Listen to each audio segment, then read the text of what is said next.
Sisi tiyan keke ni dese ni na nyana nya pa silvana loho dido tashan wesine nya ka do ampaso Yesu kengba ken church yesi catholic ni wana na sim kan ma nya kan gba Reverend Father Peter Yagba na se kene ne to wa ana adua wase o show ken shi o ma o to wase Yesu Kristo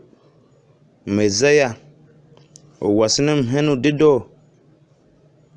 ma shito utache adua waso nyia kayilon kuzo manasiraye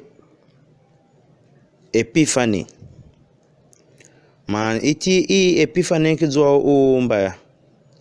fan takrada ko bibilo bekaye iti ina ye Epiphany na shegan je kayira ye Theophany shin Little Christmas shin the Three Kings Day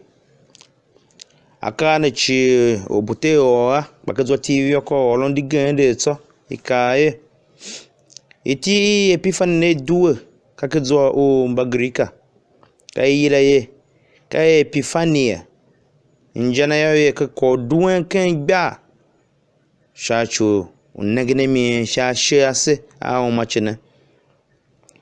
ika abasinya ye duwa wase o ila ye kay Epiphany ne njishe yo ika abasiye yangi toy yangane ke uma waso ma Kristo embe yangi on de yo na toyo na wono na hingio mana yo malon ken yambo Maria ni kwase ihemba ka Yesu Kristo jela ika avase paye ke kwenta o mba romano yangi nyana yayi njaye ka umbu baptisma o Yesu pa shika avase o fan ko Epiphany yo aka nga pishi aka tasise o fan ko yiran ye ka Epiphany yo o hiye ka avase ma o Yesu Kristo jiminchi pa afati olon ye ka mteso on tesin yo na hiyo mache shise o shako mve umba fan ko ambacha tio gitare ma yavu duwe uta vova nage ma o to wasi Yesu Kristo lakba kam teso on tesin mache hitato ika avase sha ulumu Kristo jiminchi pa sholu wan yela ama ko yan welen jiminchi pa tesin mache so shaulu muwondo henyo chi kabasi ko baptisma na yange Yohana weren baptisma ya lun lakpa kade ko ashon tesem lu wondo hiyo macheto mono masen ben yakaka eviade hi e ojiji Yohana kabasi woni Yesu yange kan kana o Galilea sha inyongu eviesera ikabasi pa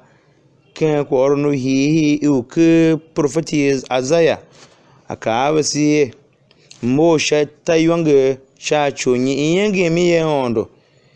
itakene we mani mo kene we pa ka cha chun haya ke mba shima buzene ken inyuma na jiminchi pa ywange ye hondo takene ve na hangwa pe vechi ve hingi ono mba ywange le cha cho ywange ye hondo kene vela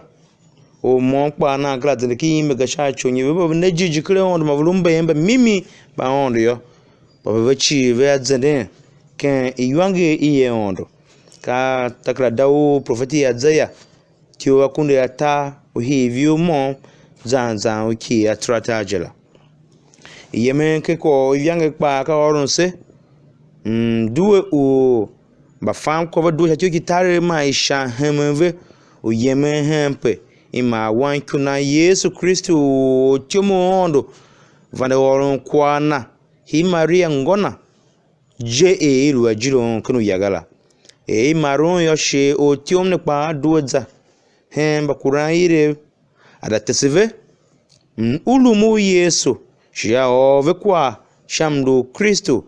shunu ken vyange Yohana tio tia virusha pugara trata Yohana vyange akava si gadia tane do on shimaje na hatindi wano momom la shaye antio na no jijiyo ma yange jeda na zitiminga bananzua motsoro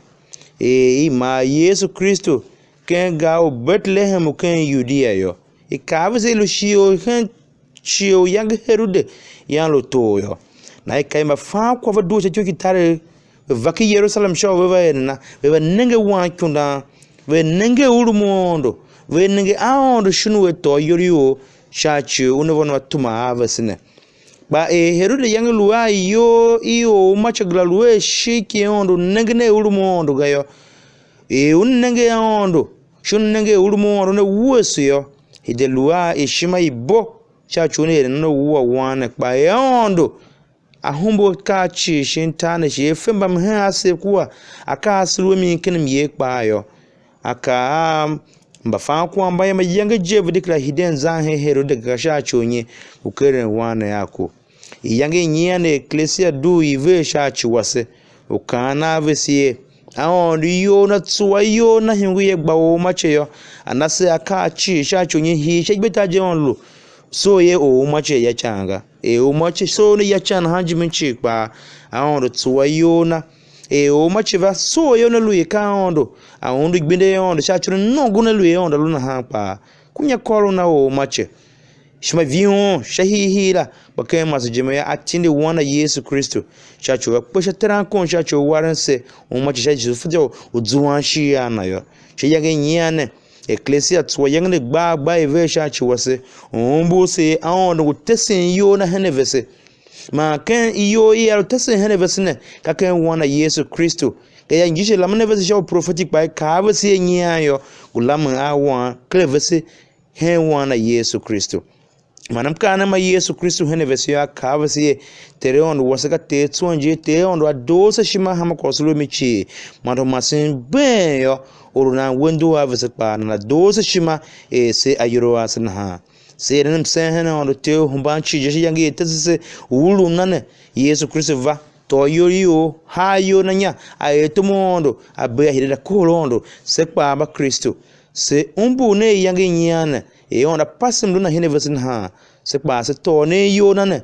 se ne tumami se ne yo Yesu jime se pasen kan ma ondo hen bane ase mba kasema mba nonso homba chijio mblamba vulu o momo wasenvega luvo njaye tane chi ukeneve ba olo wasenvega la iveri ne on telu shava se hama shechi manu kana na pa masema tuma to keneve se che se tumna sembele slukuna un po no lukene se ya sema pire iveri na chi shavene kantite ma wan ma chian jijinge amen.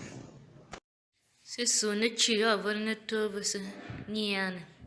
na se pas ye na se pas ne Yesu ken gba manda lwe vese chi so ne